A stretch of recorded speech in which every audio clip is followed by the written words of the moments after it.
Oh, good evening, everyone. This is Julie's story, and it's also my story, and it's also our story together.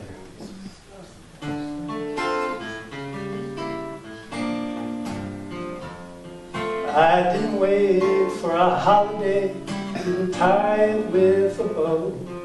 I didn't put it in a box, but I wanted you to know just how much I love you, just how much I care, how I hold you in my heart, and I'm always thinking of you.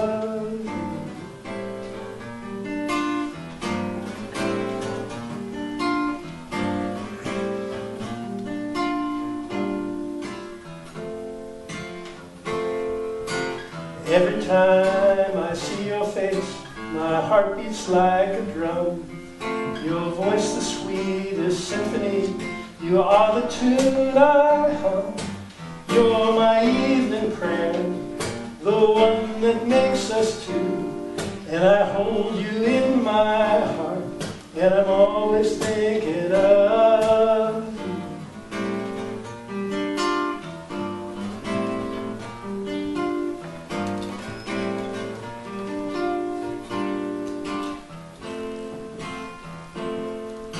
You're as beautiful as the sun setting in the west.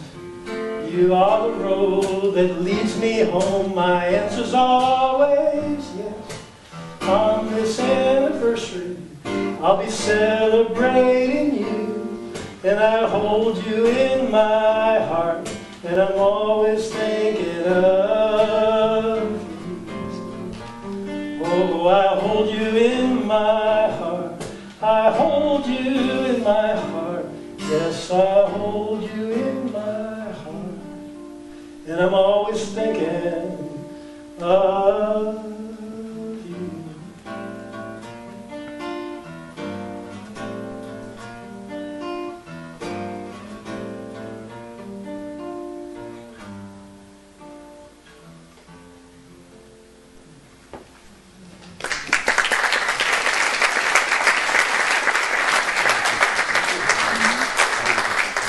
Well, that's a song I wrote last year with third graders in a residency in Anacostia. When we were about halfway through writing it, I realized it was a song for my late wife, Julie Portman. Now, those of you who knew Julie knew she was no ordinary person. These stories, these no ordinary person programs, all grew out of her Life Stories workshop and her belief that there were no ordinary people. Julie loved stories, and she was the greatest of listeners because she knew the truth. Story comes from the place in between the storyteller and the listener. And her intense empathy was the oxygen that fed that fire of listening. She was, after all, one of the greatest of audiences. Well, for me, the light she shines is still perfect. For me, she is still standing here, right here in this spot where she used to introduce the performances back when this was Key Theatre. She still whispers to me, she still guides me, she still loves me, and she still wants to know when I'm going to produce the play she finished the week before she died, The Man Who Eats Books. Now, that play began in the late 60s. Julie had had a very successful theater career in Boston and New York. She'd won Obies and was talked about as the next great American director. But that honor went to another Julie, Julie Taymor. Julie Taymor got her start in a theater company that my Julie directed. Now, my Julie was driven, but she knew that that kind of drive also leaves wounded by the side of the road. And deep down, she knew she didn't want that kind of life. She didn't want the glare of a spotlight that didn't dim when the show was over. She didn't want the fickle, phony champagne fame and the nightly dinners at Sardi's with old men with deep pockets and shallow tastes. Yes, deep down, she was driven by the real meaning of that old theater axiom, break a leg, which means tell the truth. Yes, my Julie had a dream, and it wasn't about being famous. In her dreams, she saw the naked back and feet of an actor, She could tell he was from India, and just from the control of the muscles of his back, she could feel his every emotion. Sorrow, joy, desperation, truth. It was all there. Well, she walked out of the theater about 3 weeks later and found her way to South India, looking for the man with the chestnut skin and the cloth mundu in the back that could make her cry or smile or perhaps even love.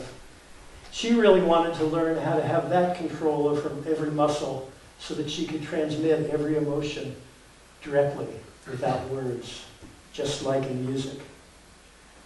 Now, it didn't matter that there were 252,844,402 people in South India at the time. She was going to find them. And such was the power of Julie's intention. Well, after months of fruitless searching in the Ghats and down by the ocean, in the temples and down by the river, she found him performing in a small village in Kerala on the southwest coast of India. V.P. Ramakrishnan Nair, one of the last of the great Kathakali artists. Now, the origins of Kathakali date back to the 16th century in the ritual folk dances and dramas of Kerala. Kathakali is a highly stylized ritual theater, archetypal. The performances start at dusk, they go all the way till dawn, and they tell stories from the Mahabharata. Stories, but stories told without words. Stories told through gesture and dance, music and drumming, through hand mudras and the complete and total control of every muscle in the body. With elaborate costumes and makeup worthy of gods and goddesses and demons, it's a rigorous performance done by male actors who play both the male and the female roles. Because it's just too physically demanding for a woman, they thought, till Julie came along.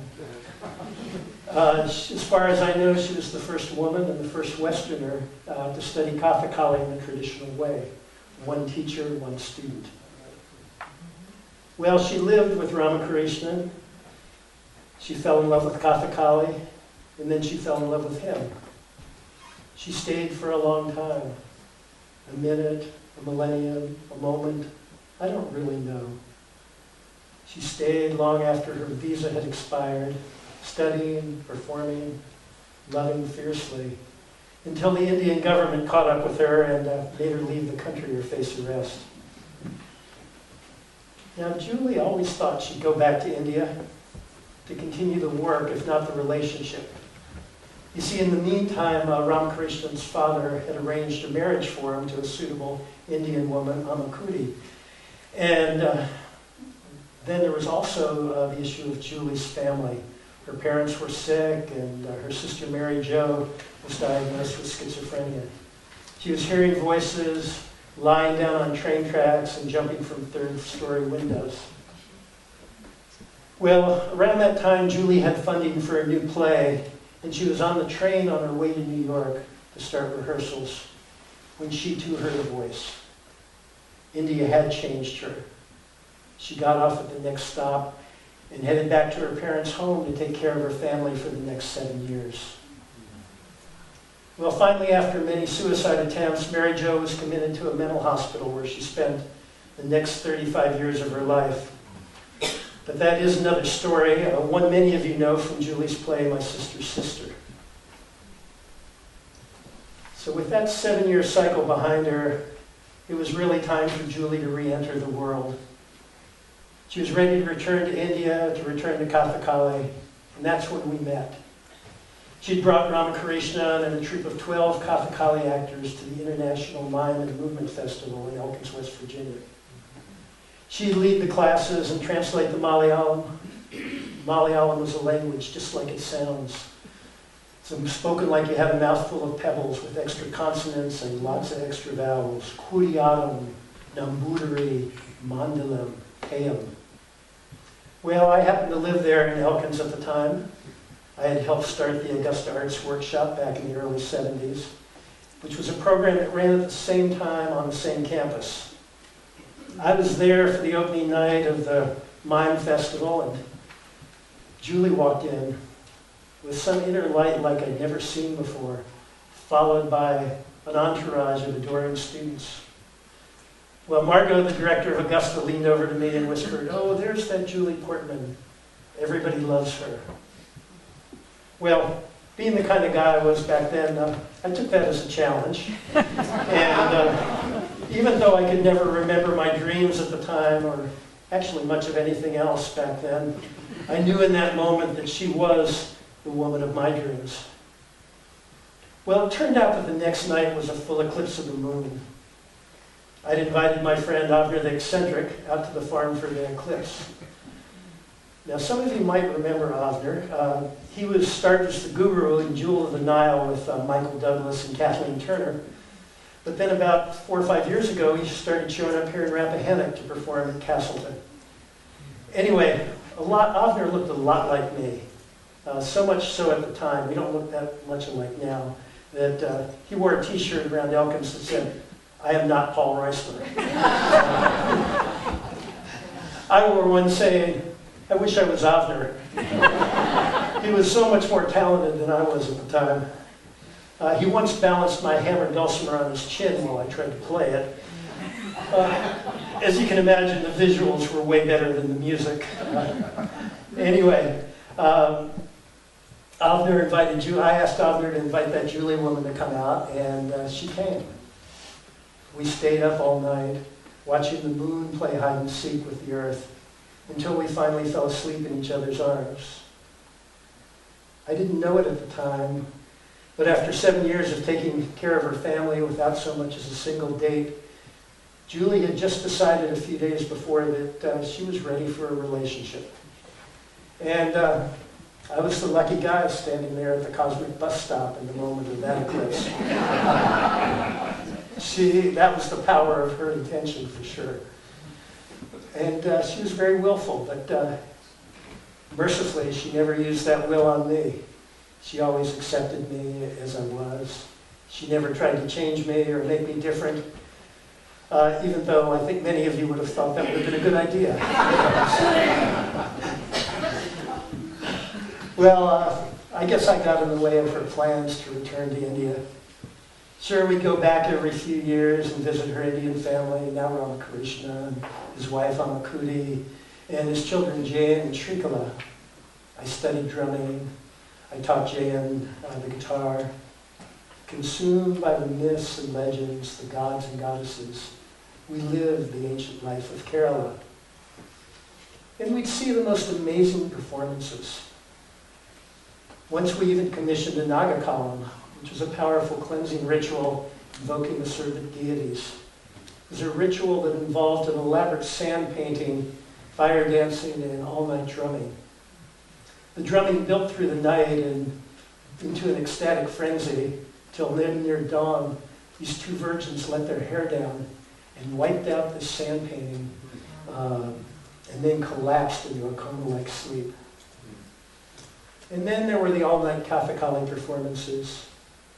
Drummers with the strength and stamina of Hanuman, who had mastered the intricate patterns, these hours-long patterns, through a system of mnemonic system called bowls. Taka taka ta ta ta taki ta taka taka di taka di taki di taki ta. And during the performances of Kathakali, because they went all night, people would fall asleep. They'd wake up, they'd eat.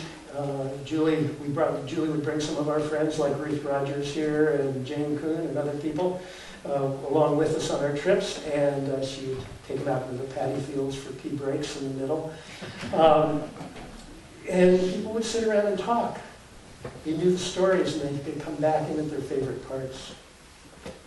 Then there were those crazy nighttime rituals when men, possessed by spirits of one sort or another, would jab these 6-foot-long spears all the way through their cheeks to show their belief in the deities.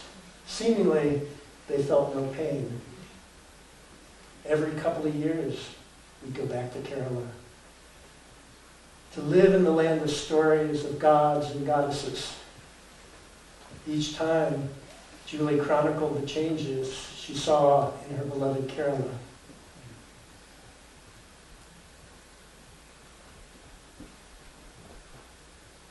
Well, when we returned to Elkins after Kerala, I knew it wasn't going to work for Julie. I was traveling all the time, doing almost 200 concerts a year with Trapezoid. And the theater scene in West Virginia was such that there weren't any real opportunities for her collaborations with other artists. So we decided to move the whole band. We wanted a place that we could build community, a place that was beautiful and likely to stay that way. It was within an hour of a major airport. We wanted a community that had a strong artistic presence, a place where people cared for each other. And we didn't want one of those shishi places that were, as my friend Utah Phillips used to say, upper crust. A bunch of crumbs held together by a wad of dough.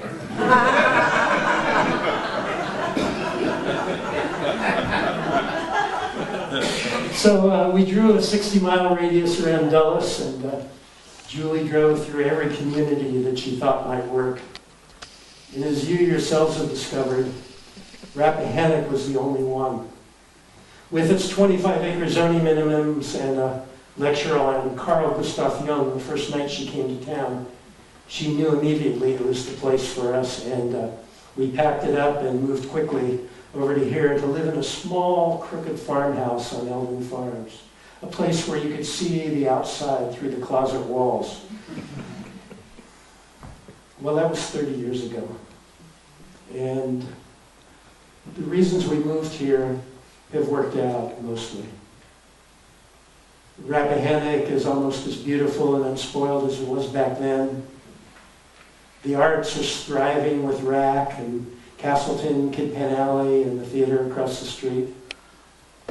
It's still only an hour or so to Dulles, although you have to leave at 3 a.m. on a Sunday morning during a total eclipse to get there in that time.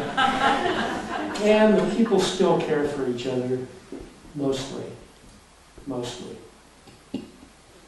Julie started Key Theatre in this very building.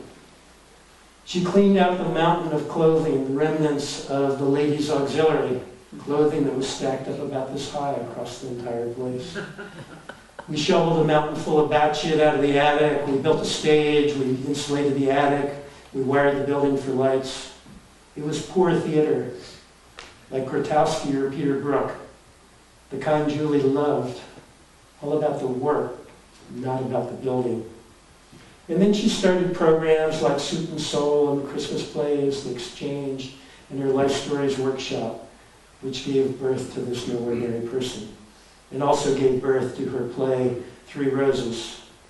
Well, at the same time, Julie and I toured the country with the professional part of Key Theatre, performing her plays.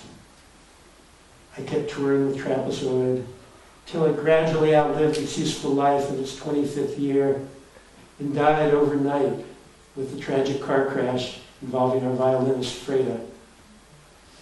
And in the space that opened up after Trapezoid, I made a remarkable but quite accidental discovery right here at Rappahannock Elementary School. Kids with their incredibly vivid imaginations make the best songwriters. And from that discovery, Kid Pan Alley was born, and a tidal wave of thousands of songs told in song hijacked my life. Life was good. Work that we loved, an incomparable relationship, a basket full of best friends, a beautiful place to live. But it's funny how it all can turn in the blink of a tick's eye. Julie and I had been teaching at Hollyhock in British Columbia. We were headed back to Seattle on my friend Richard's boat. We were up on the top deck. I was playing, Richard and I were playing guitars. Julie was sitting next to me, singing my song, Thought I Was a Tree. I remember thinking, this is the happiest moment of my life. Well, a couple of days later, Julie was in San Francisco visiting her brother Barry. I was in West Virginia teaching the songwriting workshop. When I got this call from Barry, Julie was in the hospital. Her colon was completely blocked, and she was going to have emergency surgery in the next couple of days. Well, I flew out there immediately. St. Mary's Hospital was mostly empty. So they were trying to bring in a few customers with all these banners on lampposts. My favorite ones were one that showed a picture of a crosswalk timer that said 3 seconds with thing saying, "I think I can make it. Emergency care in 20 minutes." Or another one that was really right for me because it's about sushi. "I think I'll try the blowfish. Emergency care in 20 minutes." Julie's version was, "I think I'll be Lord Shiva. Emergency care in 20 minutes." Well, Julie wanted to see an acupuncturist before her surgery, and after taking her pulses and testing her meridians, he said, "Well, she doesn't have cancer, just a chi imbalance." Wow. So, pretty bold pronouncement given all the tests that had been run the previous day, but one we all wanted to believe. And we were elated until the next day. Then there were the hours of surgery and the prognosis. Only a couple of months to live. Being Julie, she didn't want to know. She didn't want to know what the doctors had said. And being Julie, she thought she could beat it with the power of her intention. A variety of anthroposophical medicines, vitamin C, and mistletoe, and of course, a little help from Lord Vishnu. But a battle is the wrong metaphor, because for Julie, it was really a dance with cancer. Those 2 months where we were stuck out in California were serenely beautiful. Julie finding the gift of every moment, learning to take what she needed with courage and grace. I think we only know how loved we are when we need to be able to accept and take help.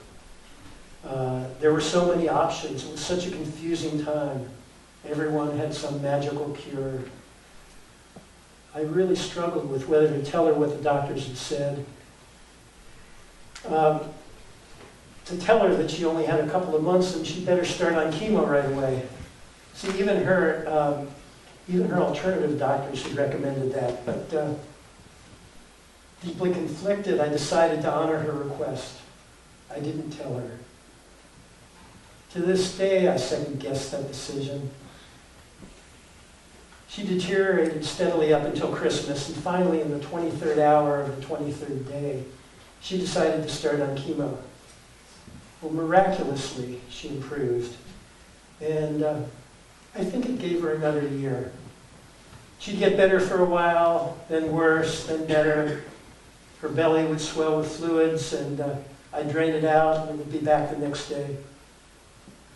Rappahannock took care of us through all of it, though. People from the community brought us dinner every night. I mean, every single night for a year and a half. They cared. Friends from around the country flew in to take week-long shifts, taking care of her, taking care of us. A dozen Rappahannock women made 1,000 colorful origami cranes and surprised her. Those cranes still fly from the ceiling in our living room. I still lay on the couch watching them dance in the faintest of breezes. Julie always said it was the most beautiful time of her life. She learned how much she was loved. She learned how to accept the help and to accept the weakness of her own body. She refused pain pills so as not to dull her senses and her perception. She wanted to be there for all of it. It was an honor for all of us to take care of her. Such a lesson in the importance of a lifetime of deep spiritual practice in preparation for that final crossing of the Ganges. Now, it's funny, but my nickname for Julie, as many of you remember, was Bozo. And in those final months, I realized that she was really Bozo Sattva. They were confusing times. Things started to fall apart, as they tend to do when you're working full tilt and the earth opens up beneath your feet. Key theater unraveled. Julie let it go with grace, as if 20 years of hard work was just catch and release. And for me, it was a multi-year lesson in dramatic structure and progressive complication is I kept trying to put everything back together. And the harder I tried, the faster the bullets flew. So much fell apart during that time, especially me. And so much held together, thanks to the extraordinary gifts of friendship, love, and community. What can I tell you about how I felt? I was always torn between the work and the time with Julie. I was not very good at letting go. Of Julie, of Kid Pan Alley, of the music, of who I thought I was. And the slow learner that I was, I didn't really get the memo until after Julie was gone. Let go of everything. Focus on the ones you love. Fortunately, some of Julie's work lives on. It lives here in this theater, in these performances, in Soup and Soul, and in the lives of all of you who she's inspired to tell their stories. It also radiates in the tens of thousands of children I've worked with in Kid Pan Alley, all thanks to Julie's inspiration. It breathes in the stories told on the stage, and it lives in me, in this flawed piece of work I call my life. I try to keep her alive in our memories, and in that story that still needs to be told out in the world. The Man Who Eats Books. This is a story she had been trying to tell for 40 years, ever since she left India, ever since she left Ramakrishna. She worked on it feverishly in between episodes of chemo brain, and feverishly. She finished it in the week before she died. Well, later that week, Linda Mazel came over, and we stayed up late talking and planning with Julie for Julie to do a reading at Castleton in a few weeks. And though Julie was very weak, we both fully expected Julie to be up there stomping out the Kathakali rhythms, doing battle with Shiva and Kali. I drove Linda home, and when I got back, Julie was asleep and snoring loudly. The next morning, she woke up, and she was totally disoriented. And she reiterated once more she didn't want to go to a hospital. Then she slipped into a coma. And though her body was failing, that will of hers was still there. She held on for a week. We held her hand, we played music for her, we read her poems. She always said, hearing was the last thing to go. She suffered. She listened. And she even broke into a little smile when I played a song I'd written for her. Though I think every song I ever wrote was for Julie. Once when I kissed her, she opened her mouth for a French kiss. I said, oh, you still like kissing, that's good. She opened one eye and winked at me. Now, I think I told you Julie liked cosmic occasions, and that night I was awake all night holding her after she'd been in the coma for about a week. And I finally fell asleep for about 30 minutes just before dawn.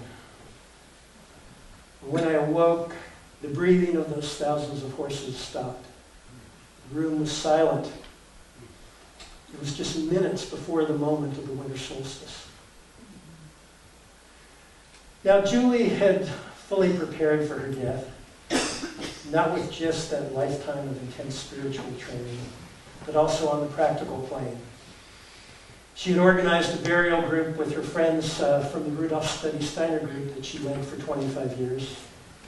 They came over, they helped wash her body. We kept her at home for 3 days with the windows wide open in the anthroposophical tradition, in order to leave time for her spirit to fully leave her body. Then on Christmas Day, we laid her on a wooden bier and we carried her over to the great room in Castleton for her funeral. Under the watchful eye of the great Buddha that holds court there, we sang her home.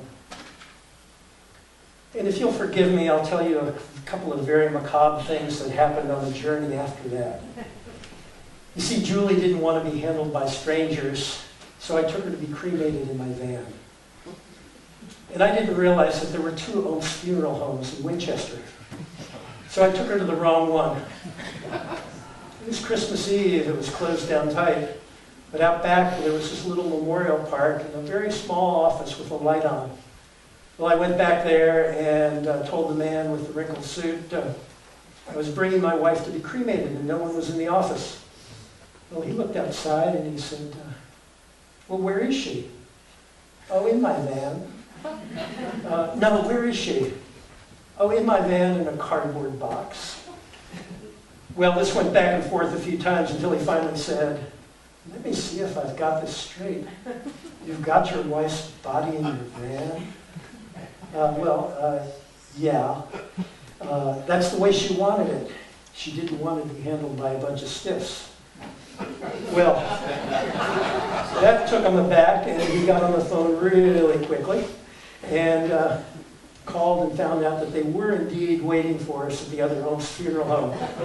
So, on my way out, he puts his ghostly hand on my shoulder and he says, trying to sell me a plot, have you thought about what you're going to do with the remains?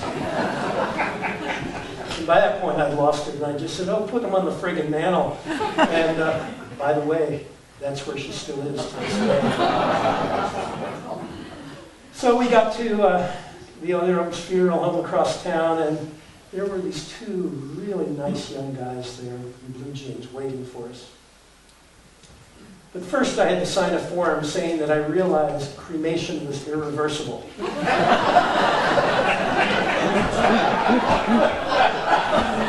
Really?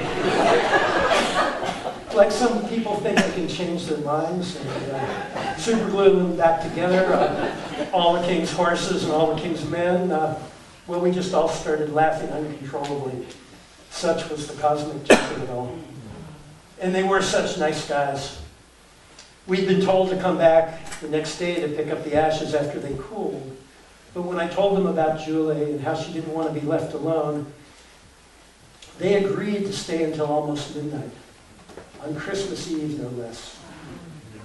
And we were able to return home with our beloved Julie in a much smaller cardboard box, thanks to the kindness of those strangers. A month later, we held a memorial at Kaset with the cranes flying overhead. Music from so many of our friends. Howard Levy, who plays with me in my Thousand Questions band, did a fantastic score for The Man Who Reads Books, to a recording of Julie reading it. It's that recording that keeps bringing me back to trying to find a way to bring the play out into the world. I still don't know how it's going to happen, but I know Julie would welcome your help. And if any of you would like to hear it, we have some books that I made of pictures and the story in it, and also some CDs, which will have a little table outside afterwards. See, Julie moved freely between the worlds, but she still visits me when I need her. There was this time when I was at the artist colony and I was writing a script for a musical that I always thought Julie would help me write. Now, I'm a musician and composer, not a playwright. And so I was feeling, as you can imagine, pretty stuck, and I just one night threw up my hands and said, Julie, I can't do this, I give up. Well, the next day, the woman who teaches the graduate program in musical theater at NYU shows up at the artist colony. I played her a couple of the songs, and she loved them, and she spent the next 3 days helping me get the script on the right track. And then there was a song I wrote last year, the one I sang at the beginning of the program. I was working with 3rd graders at Orr Elementary in Anacostia. And this amazing love song emerged. These beautiful black children in the poorest part of DC, from broken homes and broken lives, were writing this love song. I didn't know where it was coming from until I realized it was our anniversary. We were channeling Julie. Well, when I told the kids about Julie, they all came up and hugged me. I cried. And then there was the first Thanksgiving after she passed. This mouse appeared on my desk. Not a computer mouse, but a cute little field mouse with a tail. I tried to whack it with a book. I missed, it ran away, came back 5 minutes later, same thing. Then it came back another 5 minutes later, and it crawled up my arm and sat on my shoulder. It lived on top of my equipment rack for the next 2 weeks, until I came home one night after a gig and found it dead in the closet. You see, she is still here for me, for you, for all you extraordinary people of Rappahannock. She's here when we need her. Let her crawl up on your shoulder and whisper in your ear. Listen, for she is still perfect in every way. I picture you in Persian blue in 2022, standing there, me and you, laughing at today. If you're not here to hear this song, if you go, you won't be gone. You will still be perfect every way. For every story that you told is like a rose that still unfolds. And in my mind I hear you laugh, and it cuts the hurt I feel in half. The love we shared is magnified by the light you shine from the other side. And the light you shine is perfect, and the light you shine, it lights my way. The light you shine is perfect everywhere. Heaven knows what I would do to dance with you in Persian blue, to tell you once more I love you. But I know you'll say no regrets for what's undone, no sorrow for what should come, no wishing for a different drum. Everything is perfect. For every story that you told is like a rose that still unfolds. And in my mind I hear you laugh, and it cuts the hurt I feel in half. The love we shared is magnified by the light you shine from the other side. Sing it with me for Julie. And the light you shine is perfect, and the light you shine lights my way. The light you shine is perfect every way. And the light you shine is perfect, and the light you shine lights my way. The light you shine is perfect every way.